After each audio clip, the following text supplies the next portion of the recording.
Hello everyone, I'm Natalia Bilbao, and here's what's happening in LA this week. The city of Los Angeles prides itself on our diversity. Recently, comments surfaced that have caused pain in the city's heart. Mayor Garcetti brought together local faith leaders to start the healing process that this moment calls for.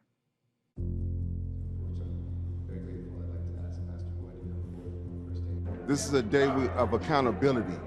This is a time where we have to hold those who would like to represent us accountable to represent us properly and give Angelenos the human security that we deserve. Today's an important day for all of us in the city in response to the very vile, racist, anti-Black, anti-Indigenous words that were spoken by some of our city leaders.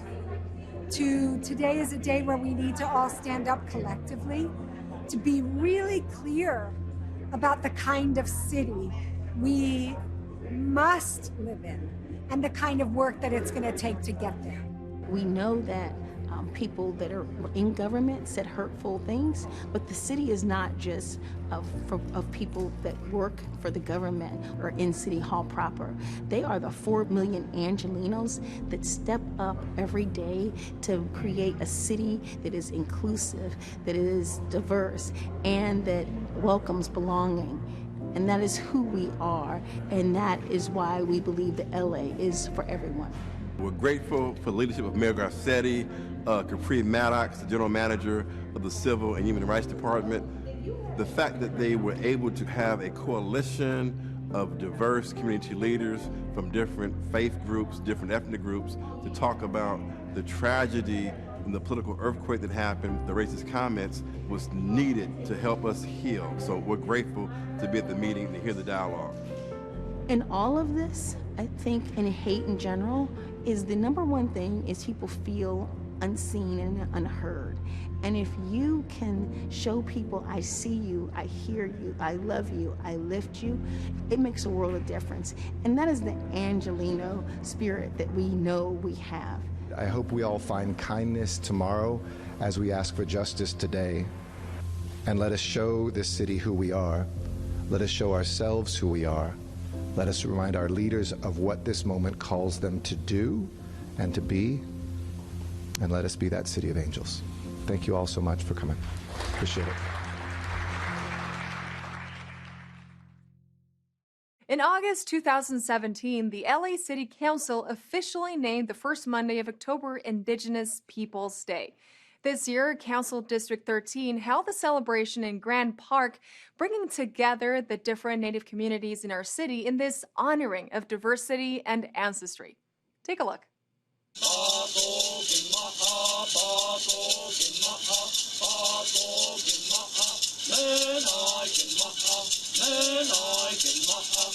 Today is Los Angeles Celebration of Indigenous Peoples Day. 5 years ago, Los Angeles led the initiative to replace Columbus Day with Indigenous Peoples Day, which to this day, 5 years later, Los Angeles is still the largest jurisdiction in the country to make that change.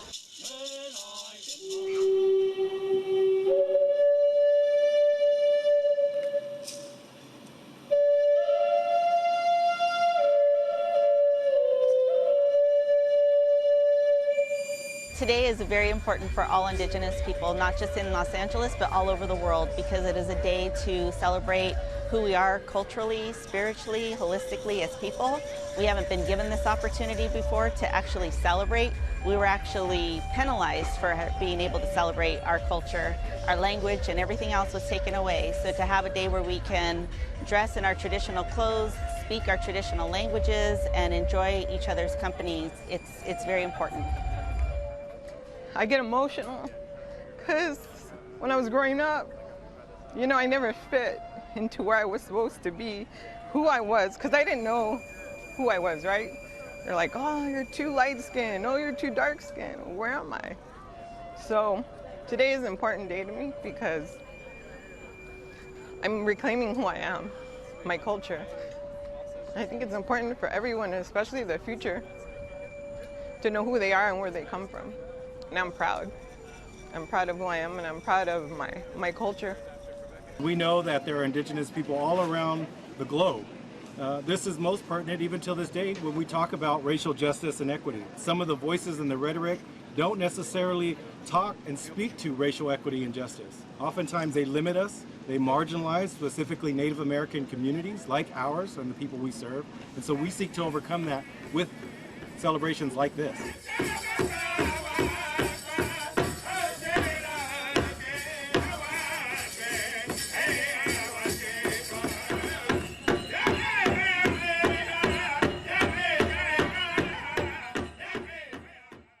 Stick around for our segment where staff members of Council District 9 share the significance of another historic celebration, Hispanic Heritage Month. Angelenos who are struggling financially will be able to obtain assistance paying their rent thanks to the Housing Authority of the City of LA and its Section 8 Housing Voucher Waitlist Program. Mayor Garcetti recently announced that enrollment will open from October 17th through the 30th via a lottery. Let's find out about this win-win for tenants and landlords.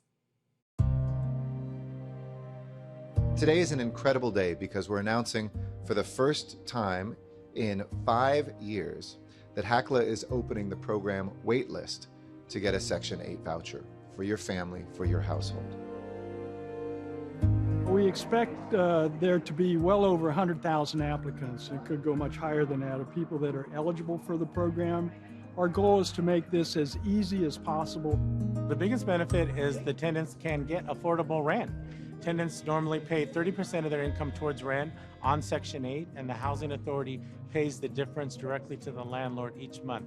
To apply, we do have preferences. Families must live or work in the city of Los Angeles, or they must be a veteran with a military discharge status other than dishonorable.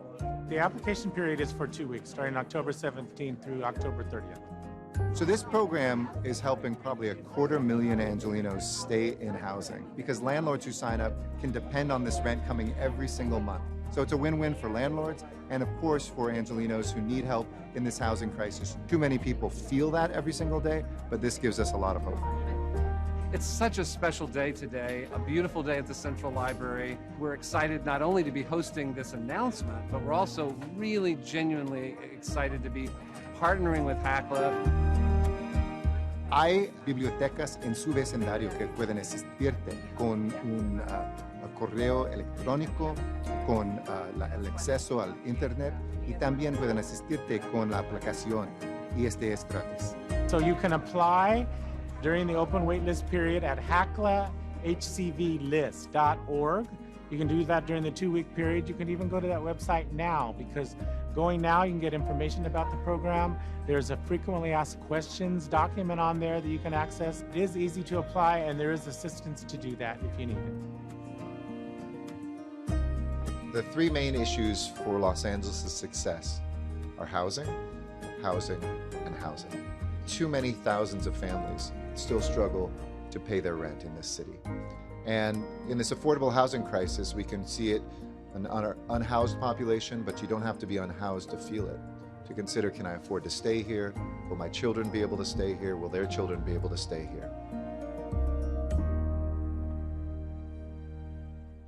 As a sign of international support for the people in Armenia, the LA City Council welcomed David Babayan, the Foreign Minister of Artsakh, to speak in front of the City Council. Mr. Babayan expressed his appreciation to Los Angeles and its support of his country's fight to remain a democracy.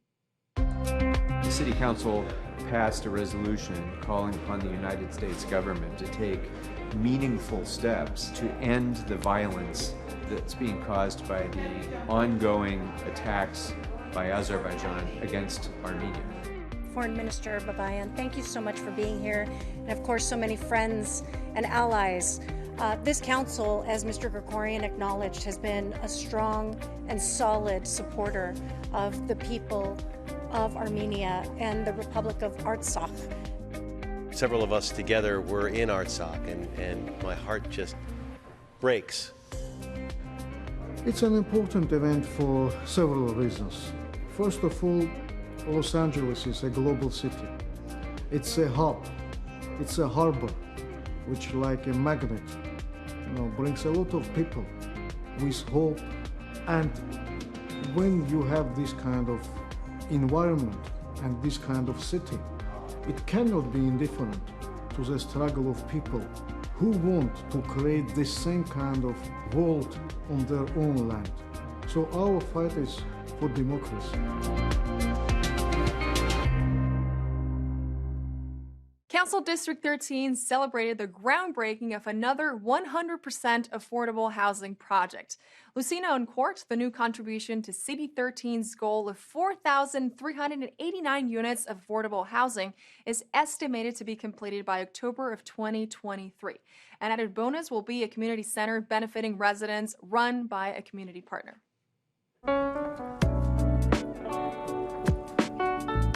Today, we're very excited to have a groundbreaking for another 100% affordable housing project in Council District 13. This is one of several projects that we have worked very hard on since taking office in 2013 and is contributing to the 4,389 units of affordable housing throughout the district that has either been approved, entitled, funded, under construction, or already built. This project has a long history. I think it was originally envisioned in 2007 and just started construction 5 months ago. Construction is supposed to be completed October 2023, so often takes a long time to get these off the ground.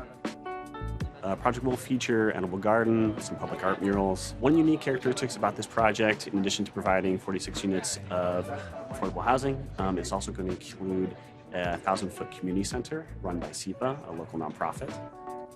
SEPA is the community partner on this project, so SEPA will be providing resident services and will be also operating the community center here, which will serve as a well-being center for the residents of historic Filipino town.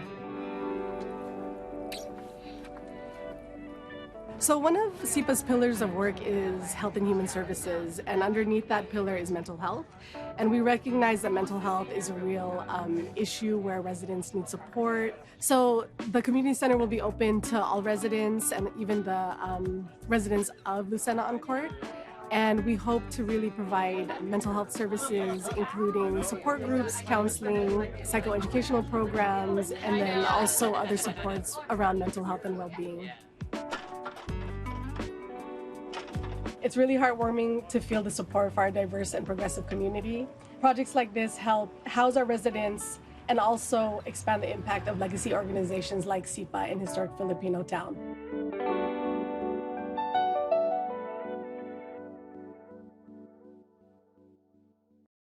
City Council approves tenant protections as the eviction moratorium ends.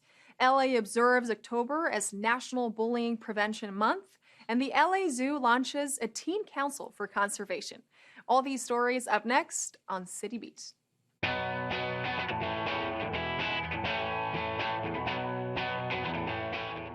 City Council voted to approve recommendations that provide tenant protections as the eviction moratorium ends in 2023. Enacted to ease the financial impact of COVID-19, the eviction moratorium expires on January 31st, 2023, and the rent freeze ends on January 31st, 2024. The recommendations are a compromise by City Council to continue to assist tenants while also protecting mom-and-pop landlords.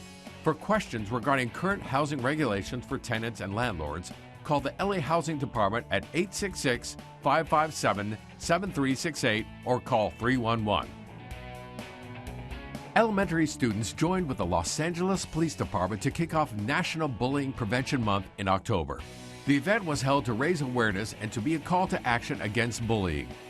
Bullying is defined as unwanted, aggressive behavior amongst children that involves real or perceived power imbalance. These behaviors can be verbal, social, or physical and can happen to an individual in person or on the internet. National Bullying Prevention Month provides an opportunity to raise awareness of bullying prevention through events and education. For additional information on bullying prevention, visit speakoutagainstbullying.org. The LA Zoo is launching a Teen Council for Conservation to create pathways toward a future centered on conservation solutions in LA. The Teen Council will focus on issues of climate, conservation, and social and environmental justice. The program will focus on the teens' strengths as leaders and advocates while developing skills in conservation and community building. Participants will serve for a 9-month term with an estimated 5 to 8 hour per month commitment and receive an educational stipend of $300 per month. To be eligible for the program, which begins in November, applicants must be ages 14 to 18, live within the city of LA, and be enrolled in high school. Applications are due by October 24th, with more info available at lazoo.org/join-our-community.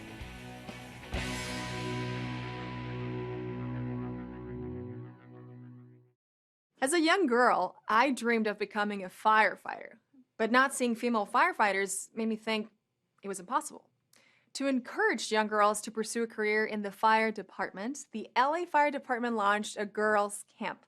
This is a chance for girls to get hands-on experience of what the job entails and meet the female firefighters who've paved the way for them.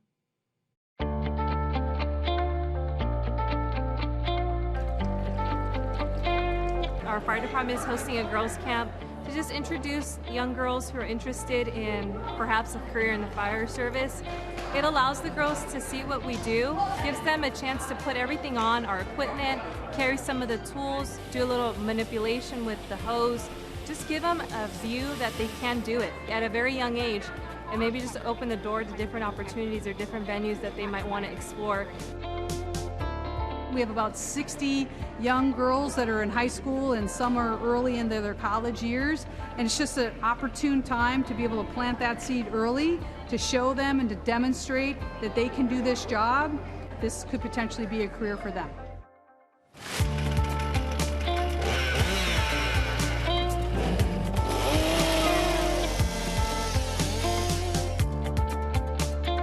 Once I started high school, I started looking more into becoming a firefighter, but I never got the opportunity to go into things like this girl camp today.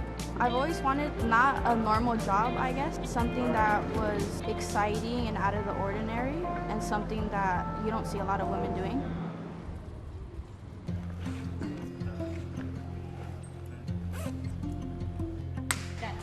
It allows them to really see the resources and support that maybe they haven't been introduced to really open up doors to maybe this is a possibility and show them what they're capable of by giving them hands-on experience. To get hands-on with this equipment that most people don't get to do, that's exciting and inspirational by itself. This is a resource that I wish I had growing up, but I was never introduced to it. So to see this and see the girls get involved is pretty exciting for me. And we just want you to have fun, to enjoy yourselves, and whether it's firefighting or something else, we hope today opens up your horizons. I am a first gen, and my goal is to transfer into UCLA for the paramedic program. And we've never in our family have had firefighters or policemen or anyone in the field, so it's a first for our family. This is a first class since the freeze of the pandemic, and so it's been very successful. We've had a lot of gals not necessarily become firefighters, but have gone on to become professionals and CEOs and managers, supervisors, and other professions. So it's given them the confidence, it's instilled the competence. Sky's the limit. So it's really been successful in many different ways. This is my career path, and to see all these women, all these firefighters, it encourages me to become a firefighter because this is my goal. It definitely is worth the investment today and see what we can get out of it tomorrow.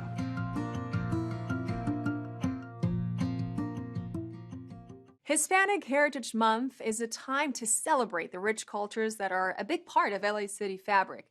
Channel 35 had a chance to talk to council member Curran Price and his staff about the history, traditions, values, and cultural contributions of Hispanic heritage in Los Angeles. Take a look. Hispanic Heritage Month is so important to me because it's my identity. I wear it with me every single day. I think Angelinos should care about Hispanic Heritage Month because Hispanics contribute a large amount of the culture of Los Angeles.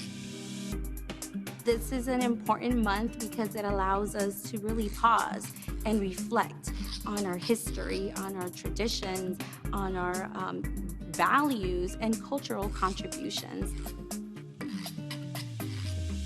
September 15 to October 15 is historically the time where many Latin American countries declare their independence. So I think it's a very important month for us to pause, learn about our history, pass it on to new generations, and to also celebrate the contributions that we have given to our nation as a whole.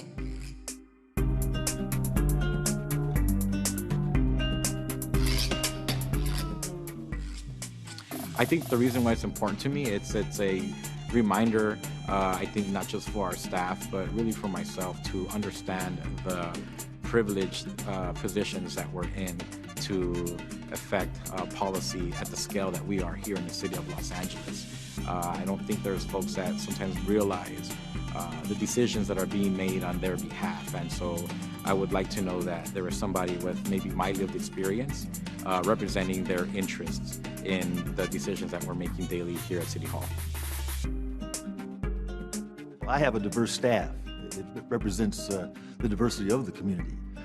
Individuals on staff are from Mexico, from Colombia, from El Salvador, from Guyana, and parts of the diaspora.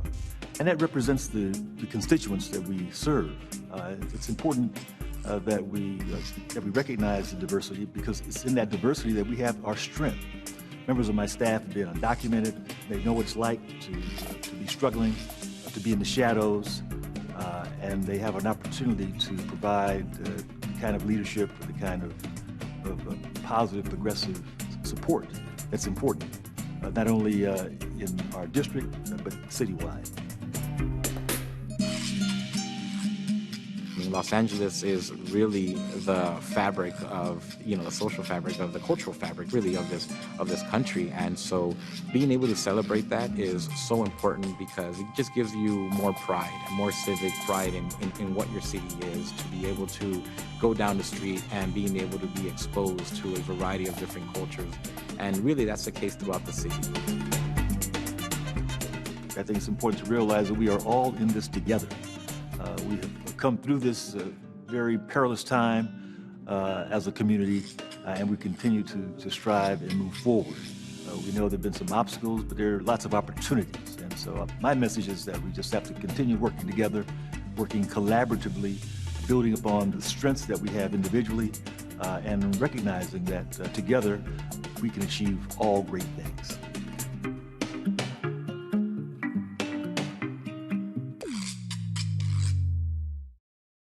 In our feature story this week, our own Anita Bennett sits down with LA Police Department Deputy Chief Emada Tingirides. She discusses the work that the Community Safety Partnership Bureau is carrying out and how they are building trust with the community. Let's hear this story.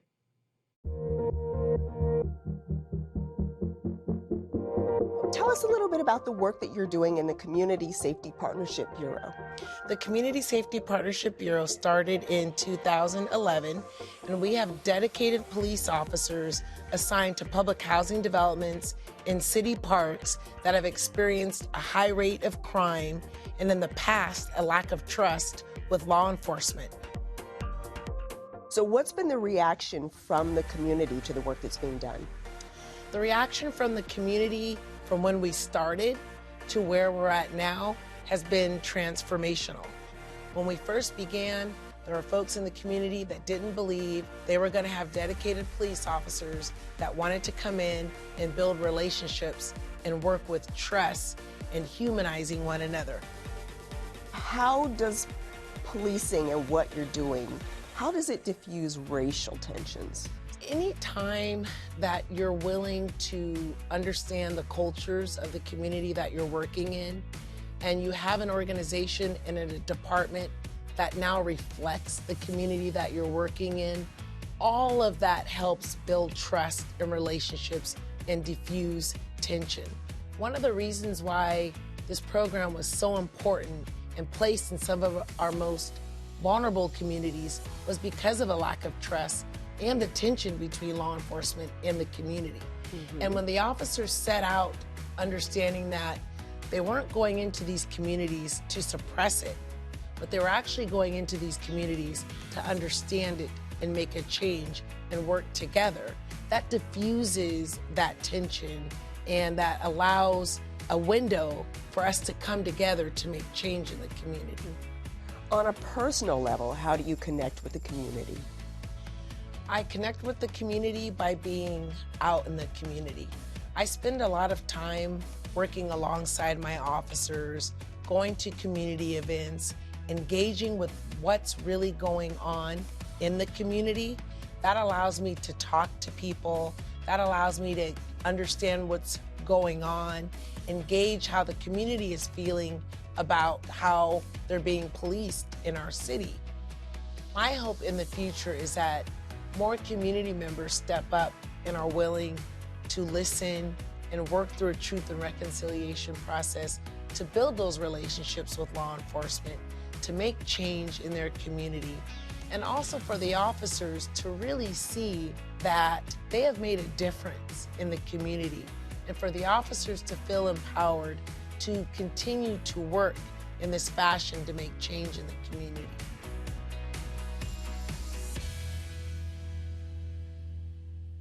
Celebrate diversity at the Real Abilities Festival, LA. Warm up for Halloween with Barrio Vams and Cholita Vinyl Club, or join a 9-day-long Dia de los Muertos at El Pueblo. All this up next on Things to Do.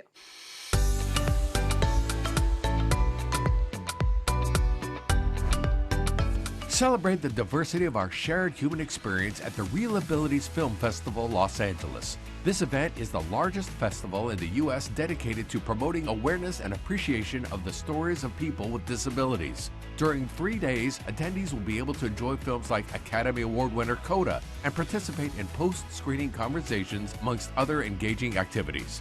Real Abilities Film Festival, Los Angeles will take place at downtown LA's California Plaza from Friday, October 21st through Sunday, October 23rd. For more information and to purchase tickets, visit realabilitiesla.org. 'Tis the month of trick-or-treating, and at the Edendale Branch Library, the Barrio Vamps Car Club and the Cholita Vinyl Club will be bringing some Halloween vibes to adults and children alike. Admire some of the restored and customized classic cars from this all-female car club while you dance and listen to the music beats from the Cholita Vinyl Club, made up of women, non-binary, and LGBTQ+ people. Join this free event, open for everyone, to get into the Halloween spirit with a very unique treat or trunk experience where candy will be provided. The event takes place at the Edendale Branch Library on Saturday, October 22nd at 3 p.m. For more details about this event, visit lapl.org/events. Dia de los Muertos is a day when loved ones that have left us are remembered and honored. In typical Mexican tradition, Olvera Street will be home to a 9-day Dia de los Muertos celebration at El Pueblo. Join this culturally rich event and enjoy theatrical performances, a colorful parade, vibrant community altars, a 5K race, face painting, and much more. This is a chance to experience the combination of ancient traditions with modern-day interpretations. Dia de los Muertos at El Pueblo is an open, free, and family-friendly event that will take place along Olvera Street from Tuesday, October 25th until Wednesday, November 2nd. For more information about the program, visit elpueblo.lacity.org/events. And that's a look at some things to do.